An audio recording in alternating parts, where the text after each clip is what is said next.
तो कल की वीडियो में हमने पढ़ा था एसएमपीएस, रिलेज और कॉन्टैक्टर्स के बारे में। तो आज की वीडियो में हम पढ़ेंगे डीओएल स्टार्टर के बारे में और होल्डिंग सर्किट कैसे बनता है डीओएल स्टार्टर्स के अंदर, और हम पढ़ेंगे टाइमर्स के बारे में भी। तो चलिए वीडियो को स्टार्ट करते हैं। तो सबसे पहले हम बात कर लेते हैं डीओएल स्टार्टर के बारे में।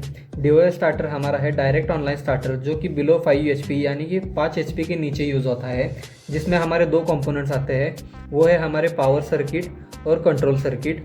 तो पावर सर्किट हमारा यूज़ होता है to provide supply to the motor, जो कि हमारे मोटर को सप्लाई देगा। और कंट्रोल सर्किट होता है जो हमारा control the function of power circuit, मतलब पावर सर्किट को कंट्रोल करता है। इसमें आता है हमारा स्टार्ट और स्टॉप, मतलब हम यहाँ पर मोटर को स्टार्ट और स्टॉप कर सकते हैं हमारे कंट्रोल सर्किट थ्रू, और मोटर की डायरेक्शन भी चेंज कर सकते हैं। तो अभी हम बात कर लेते हैं डीओएल स्टार्टर के पावर और कंट्रोल सर्किट के बारे में, जो कि कुछ ऐसा दिखेगा, जिसमें आता है हमारा कंट्रोल सर्किट और हमारा पावर सर्किट। तो अभी पावर सर्किट के बारे में सबसे पहले हम बात कर लेते हैं, जिसमें सबसे पहले हमने यूज़ किया है MCB, जो कि हमारे सर्किट को प्रोटेक्शन प्रोवाइड करेगा, जिसमें से हमारे 3 लाइन आते हैं 1, 2, 3, जो कि हमारे फेज टर्मिनल्स होते हैं, जो कि हमारे L1, L2 के साथ कनेक्ट होंगे हमारे कॉन्टैक्टर के अंदर। जिसके बाद T1, T2, T3 जो हमारे OLR के साथ कनेक्ट होंगे, जिसके बाद वही लाइंस हमारे मोटर के साथ भी कनेक्ट होंगी। तो ये हो गया हमारा पावर सर्किट। तो अब बात कर लेते हैं हमारे कंट्रोल सर्किट के बारे में, जिसमें आता है हमारा कॉन्टैक्टर का कॉइल, जिस कॉइल के लिए हमें चाहिए पावर सप्लाई, यानी कि फेज़ और न्यूट्रल।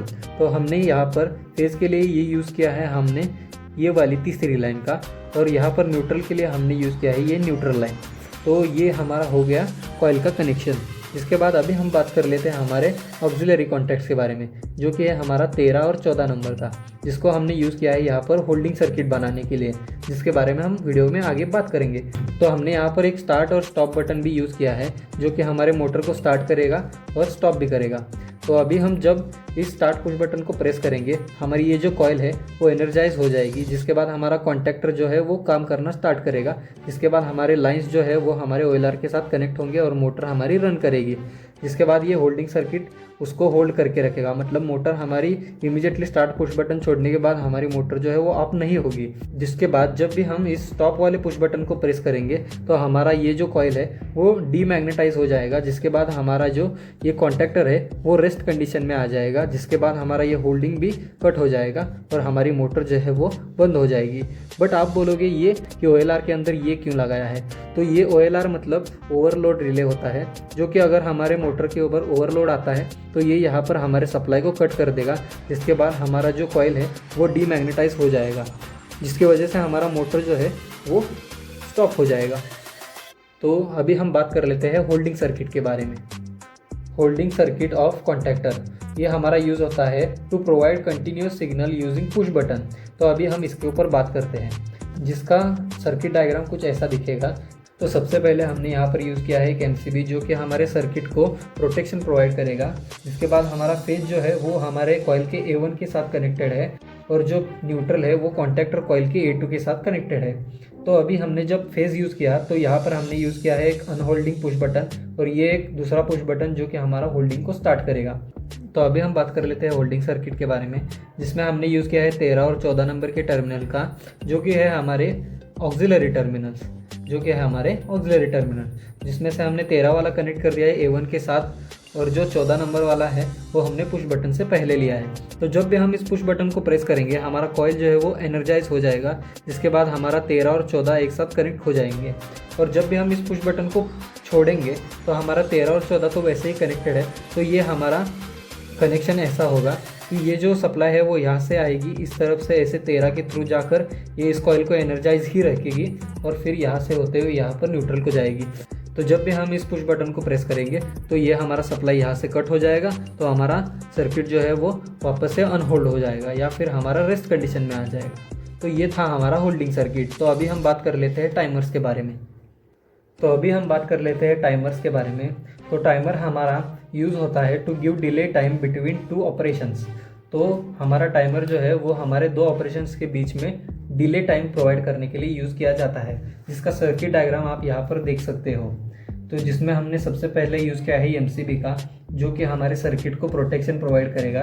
जिसके बाद ये है हमारे टाइमर की कॉइल और ये है हमारे टाइमर के 4 आउटपुट जो कि है L1, L2, L3, L4 और ये है हमारे टाइमर के 2 पोल्स जो कि है 15 और 25 नंबर के और ये है हमारे टाइमर का नॉब जो कि हमारे टाइमर की डिले टाइम को सेट करेगा।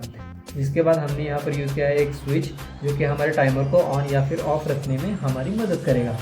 तो इनिशियली हमारा जो टाइमर है वो ऑफ है, तब हमारा L1 एंड L3 जो है वो लाइन के साथ कनेक्टेड है, जैसा कि आप यहाँ पर देख सकते हो। यानी कि यहाँ पर 15 नंबर हमारे 16 नंबर के साथ कनेक्टेड है और 25 नंबर 26 नंबर के साथ कनेक्टेड है। तो ये हमारा सर्किट ऐसे कंप्लीट होगा। तो हमारा L1 और L3 इनिशियली ऑन रहेंगे।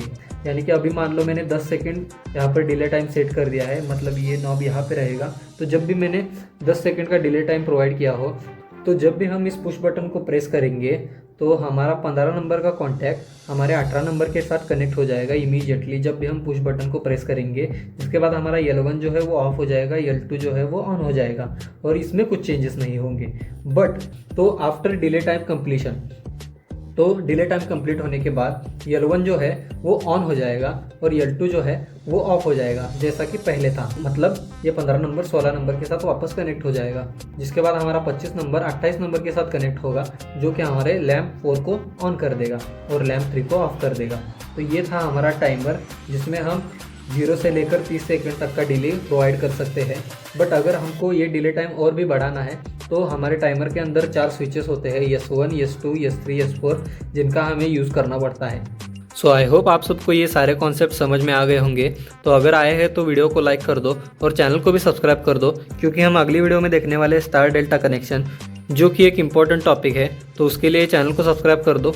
मैं आपको मिलता हूँ अगली वीडियो में, तब तक के लिए stay easy with easy automation.